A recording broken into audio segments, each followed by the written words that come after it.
চিনি। আপনি কি এখন একটু বিবেক নাড়া দেন? আপনি ফ্যামিলি নাই ভাই?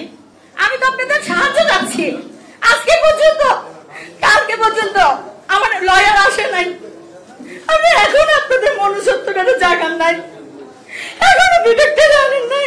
লক্ষ টাকার জন্য, কোটি টাকার জন্য যদি হইতো তাহলে কেন আমাকে অফার করলো?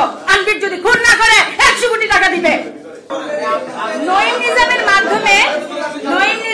মাধ্যমে আনবিরের সাথে কিভাবে জানি পরিচয় হয়েছে সোশ্যাল মিডিয়াতে, তো এটা আমি আসলে পরে জানতে পেরেছি।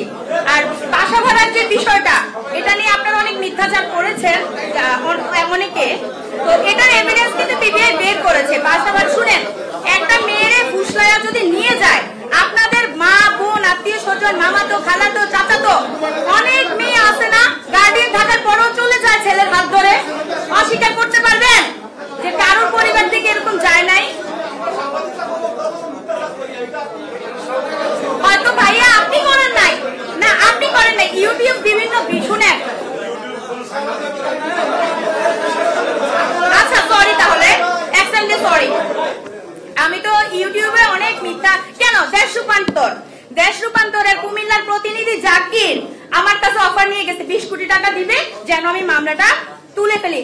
তাই তখন দেশ রূপান্তরে আমাকে নিয়ে মিথ্যাচার করছে। কেন করে নাই বলতেছেন? সাংবাদিকটা মিথ্যাচার কেন করে নাই? বলছে আমি নাকি পতিতালয় চালাই। কখনো কি পাইছে? কিছু বের করতে পারছে? কিছু বের করছেন? কি আছে? কেন আপনারা এগুলা করেন?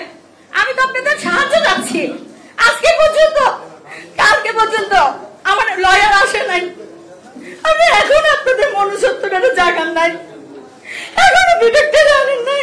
লক্ষ টাকার জন্য, কোটি টাকার জন্য যদি হইতো তাহলে কেন আমাকে অফার করলো? আনবির যদি খুন না করে 100 কোটি টাকা দিবে। কেন? আমার সেই মগজ আছে নেয়ার, আমি নিব না।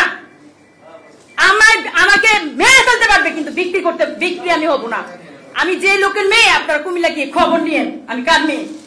যে বাবা 71 মুক্তিযোদ্ধা, আমি অস্বীকার করতে পারবো না। এখন ছাত্রদের তেল মারতে পারবো না আমি, যেটা সত্যি কথা। ছাত্রদের সাথে আমি আসি, ছিলাম, সংস্কার আন্দোলন করবো, সামনেও করছি, কিন্তু কেউ সহিংসতার কাম্য করে না। আমার বোনেরটা ছিল ভুল, আপনারা যেটা করছেন সেটা অন্যায়। আমি যেটা করছি, আমরা সবাই যারা করতেছি এখন, সেটা অন্যায়। সে ভুল করতে পারে, সে অন্যায় করে নাই। আপনারা ওরে ক্ষমা করা উচিত। এখন পর্যন্ত দেখতেছেন আমি আদালতের দুয়ারে দুয়ারে, আমার কত ছেট হুমকি, কত কিছু। এগুলো আপনাদেরকে একটু বিবেক নাড়া দেয় না? একটা মনুষ্যত্ব নাড়া দেয় না ভাই? আপনাকে আমি চিনি। আপনি কি এখন একটু বিবেক নাড়া দেন? আপনি ফ্যামিলি নাই ভাই? নাড়া দেন, একটু টাকা নেন না ভাই, বসুন্ধরা থেকে টাকা নেন।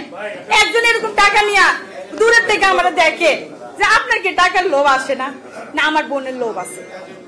আমার ব্যক্তিগত স্বার্থ, এটা কোনো রাষ্ট্রীয় স্বার্থ না, ব্যক্তিগত স্বার্থ।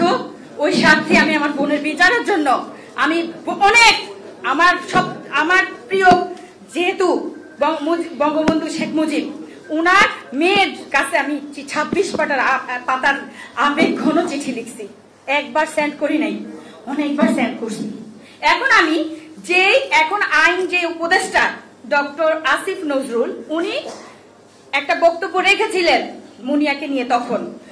এখন যেহেতু উনি আইন উপদেষ্টা, সেই জন্য আমি ওনার কাছে আমার এই বার্তা পৌঁছানোর জন্য আজকে আপনাদেরকে ডেকে আনা, আপনাদেরকে ইনভাইট করা, আপনাদের কাছে আমাকে সুপর্দ করা। আমি একজন আসামির মতোই আপনাদের কাছে। আমি জানি আপনারা হেস্ত নেস্ত করবেন, অনেক কিছু করতে পারেন। আমি আমার জীবনটা নিয়ে আসছি।